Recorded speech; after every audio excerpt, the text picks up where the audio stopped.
bagabo mukunda abagore banyu nk'uko Kristo yakunze itorero akaryitangira ngo arye amaze kuryeza.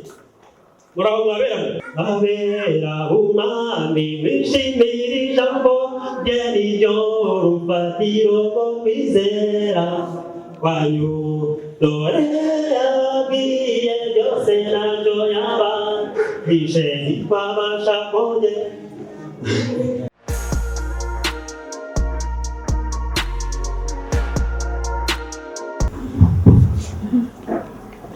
ese muraho ujye kwishima abazungu baraza mu Rwanda batuzanire amadini basukuza y'abazima kuko bavuga bati Imana yirirwa ahandi igatangira bakitwa gutesha Imana bahana Imana, maze abazungu baje mazina bayitiza pagani ahubwo bageze baje batangirwa n'amakirisitu bamukesha Imana n'amapagani rwose tubikabye bityo ari bazimana kuko Imana yishuriye abantu kandi yimenyekanishije bo ntabwo Imana ikeneye abantu bayivugira, ibasha kwivugira, ibasha kwiyerekana kuko rero yagureye. Reka tuvuge kugira ngo nyine natwe tunezerwe ibirori by'ubukwe bw'abana bacu b'abavandimwe bacu. Bibiliya ivuga ubukwe bwa mbere buboneka mu gitabo cy'Itangiriro, usanga hari ubukwe bugiranye n'ubukwe bw'iki gihe cyangwa se hari ubukwe bw'iki gihe bifitanye isano. Ni ubukwe bw'Aburahamu na Isaka, ndavuga ubukwe bwagiye gusaba bagategutsa, mbese ubukwe bw'ubu twatashye bavuga ko ubukwe bwa mbere bwabereye muri ibyo, ariko noneho ubukwe bw'ubu twatashye iyi gahunda yatangiriye aho bwiyituye ari kwa Aburahamu na Isaka. Aha kwa Aburahamu na Isaka ubukwe bwaho ni ubukwe bunejeje. Aburahamu ashaje ageze mu zabukuru yabwiye umugaragu we Ezeri ati genda ujye mu muryango wa bene wacu ushakire umwana wanjye umugeni, maze aragenda ashaka umugeni baramumuha. Abapasitori bashyingiye ubukwe ni ababyeyi b'abana, ubu niyo gahunda y'ubukwe buvugwa na Bibiliya. Ababyeyi b'umuhungu n'ababyeyi b'umukobwa nibo bapasitori bashyingira mu bukwe buvugwa muri Bibiliya. Ubu byarahindutse ariko ntabwo byahinduwe n'Imana, ni amajyambere agiye aza cyangwa se abantu bakagenda bafite ukuntu babigenje. Ariko no muri iki gihe hari ubukwe bw'ubwo busigaye buza abasha kubwira urubuga gipagani bakaba bakomeje mu cyo n'andi mazina menshi, ariko ni ubukwe bw'ibintu Bibiliya. Ni ubukwe butagira abapasitori. Abapasitori ubu ni ababyeyi b'abana bombi. Ntekereza ko abana bacu ubukwe aha bari bakoze uyu munsi ni ubukwe bw'ibintu Bibiliya.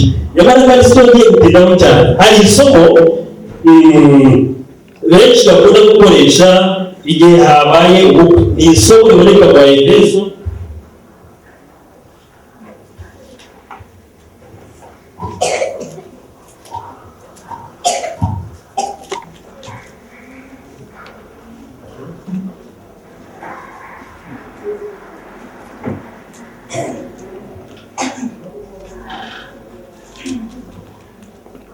n'ahagize igice cyabo cya gatanu, bikaduhera ku murongo wa 22.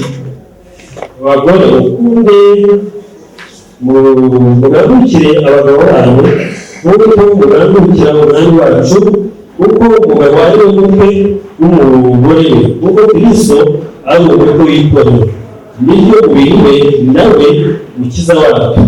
Ariko nk'uko itorero rigandukira Kristo, aba ari nako abagore bagandukira abagabo babo muri byose. 25. Bagabo mukunda abagore banyu nk'uko Kristo yakunze itorero akaryitangira.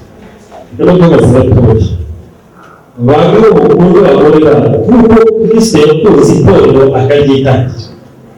Ariko itorero Kristo yakunze akaryitangira ni iki? Muri iyi minsi dufite ibyitwa amatorero byinshi. Murambara hano barakoresheje mu gihe batakibuze neza, ariko barabuze uburyo barakikora. Dufite itorero ry'igihugu, dufite amatorero abyina, dufite amatorero ya Gikristo, burya hari amatorero bita y'ipagani, ariko si n'amatorero. ibivugwa Kristo yakunze akabyitangira ni iki? Utekereza ko ari iki? Waba mikrofone buri wese avuge mwavuga ibintu bitandukanye. Kristo itorero yakunze akabyitangira ni iki? Ariko buriya ntekereza ko itorero ry'abakatolika ryabaje mu Rwanda niryo rivuga hano na Protestant se n'Anglican sicyo n'Abadiventiste b'umunsi wa karindwi sicyo n'Abisilamu sicyo n'itorero ry'Abacapu sicyo n'Abasenga n'Abaprotestant sicyo bose ni iki? Ni mirongo makumyabiri na gatandatu. Reka sura turabona baba mukuru w'abagore banyu kuko Kristo yakunze itorero akabyitangira ngo aryeze. Amagambo akurikiyeho ni amagambo anejeje nubwo shitani atari ashaka ko twiyemera ngo aryeze amazi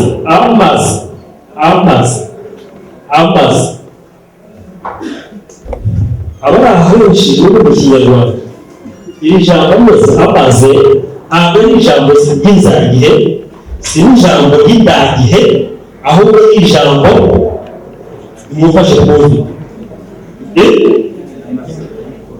n'indagihe cyangwa n'inzagihe cyangwa n'indagihe.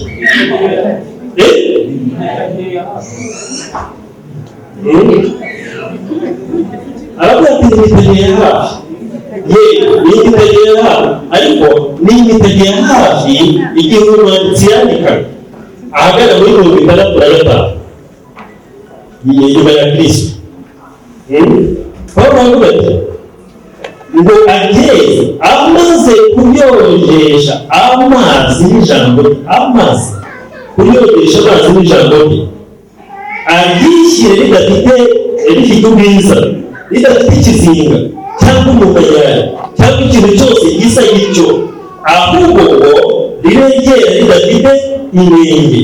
Uko niko abagabo bakwiriye gukunda abagore babo n'umubiri wabo, ukunda umugore aba yikunda, kuko ari nta muntu wakwanga umubiri we, ahubwo yawugaburira akawukuyakuya nk'uko Kristo abigirira itorero rye. Kuko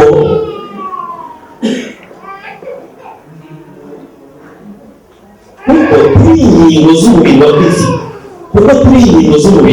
nicyo gituma umuntu azasiga se na nyina akabana n'umugore we akaramata, bombi bakaba umubiri umwe. Pawulo arakomeza, ibyo ni ubwiru bukomeye cyane, ariko ibyo mvuga byerekeye kuri Kristo n'itorero rye. Kuko namwe umuntu wese akunda umugore nk'uko Kristo nk'uko yikunda, kugira ngo umugore abone ko yubaha umugabo we. Aho baravuga ati ibyo ni ubwiru bukomeye, ariko ibyo ari kuvuga aha ngaha ntabwo ari ibintu nk'ibyo tureba by'uko byabaye, ahubwo aravuga ubwiru bwa Kristo n'itorero rye. Bamaze kwihuza na Kristo bose ni abo ngabo bavuga, ariko mu Baroma haba hanyuranye n'uwaba atekereza. Abaroma 5:8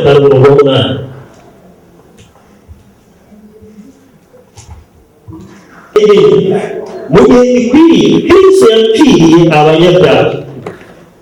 Bagabo mukunda abagore banyu nk'uko Kristo yakunze itorero akabyitangira. Kristo yitangiye banditse tukiri abanyabyaha abanyantege nke. Mu gihe gikwiriye Kristo yerekanye yapfiriye abanyabyaha. Birakomeye kugira ngo umuntu apfire umukiranutsi ntanse umunyabyaha. Icyo akora hari byashoboka ko umuntu yahinduka gupfira umunyageso nziza, ariko Imana yerekanye urukundo rukomeye idukunda ubwo Kristo yadupfiraga tukiri igitabo cya Kristo. Ibi ngibi kubanga nibyo Kristo yacunguye, ntabwo Kristo yapfiriye. Mbese Kristo yapfiriye abakiranutsi cyangwa yapfiriye abanyabyaha? ikirahurira rero intego ya Kristo kugira ngo ageze ayitunganye aryishyire ridafite ikizinga kandi umugambi we wagezweho.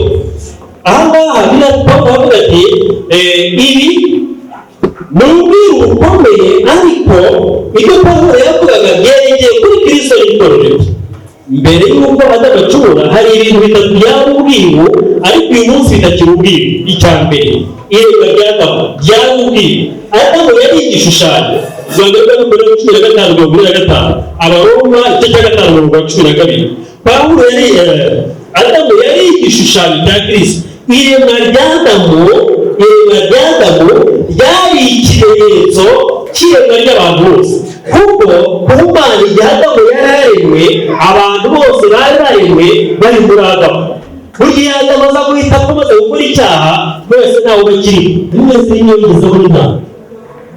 ese ni Imana wowe?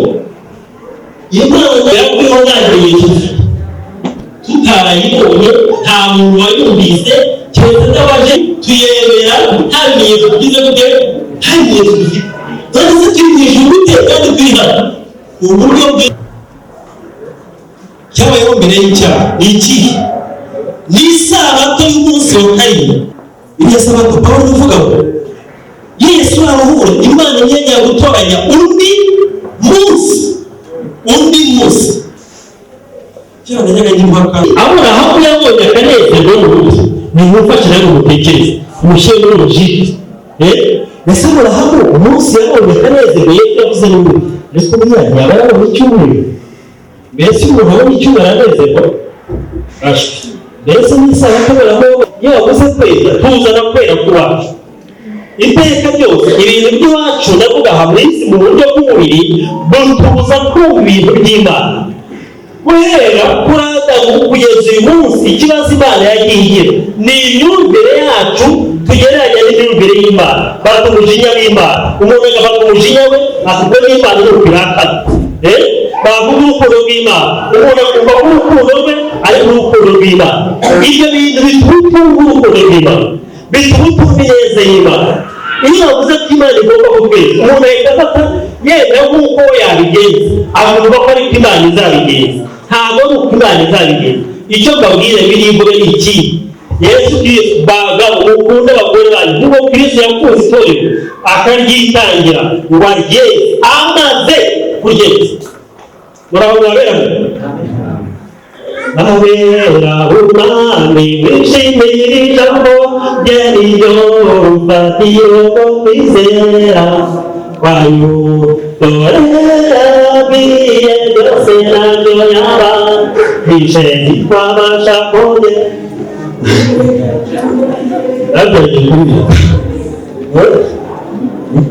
ibintu byari biri Imana kuvugaho. ubundi rero ije ko muri kamere yacica n'ubu utabyemera ntuzirebere, n'ubu utabyemera ntuzirebere. ntabwo ari wowe, umuntu urabyemera, ariko muri kamere yawe ntishobora kubyemera. kamere yacu ntishobora kukwemera ko tuzajya mu ijuru, tukayisigira. ntushobora kukwemera. ubwo se tuzagenda kandi umupagani ni umupagani se, ahubwo wowe nturanye n'umupagani, ubundi nturanye n'umupagani, bana n'umupagani wowe wese uyu nguyu utazi umwanzi. kamere ni kamere n'ifite ibikorwa na leta. barababwiye ngo nimureke mwararetse se, nta nubwo muzigera mureka. kera nagiye mu bapentekote nari mu myaka 10 batireka ndetse iyo nshoboye ibindi birane ugiye mu buzima bwiza batireka umwenda mwiza. ubundi se reka keretse niretse ikibazo si ibyo nakoraga, ahubwo ikibazo ni n'uwo ndiwe. iki ni cyo Pawulo yemeye, ikibazo ni uri we, ntabwo ikibazo ari ibyo ukora. ubundi washaka kukiza ibyo ukora yagukiza uri we. Pawulo ati ninde wangiza? Pawulo yavuga ngo kuko gukiranuka kuzamo n'amategeko nari inyangamugayo, azi ko aza gusobanukirwa. tugomba gukurwaho ureba, noneho aho tutareba tugasigara turi bakuru.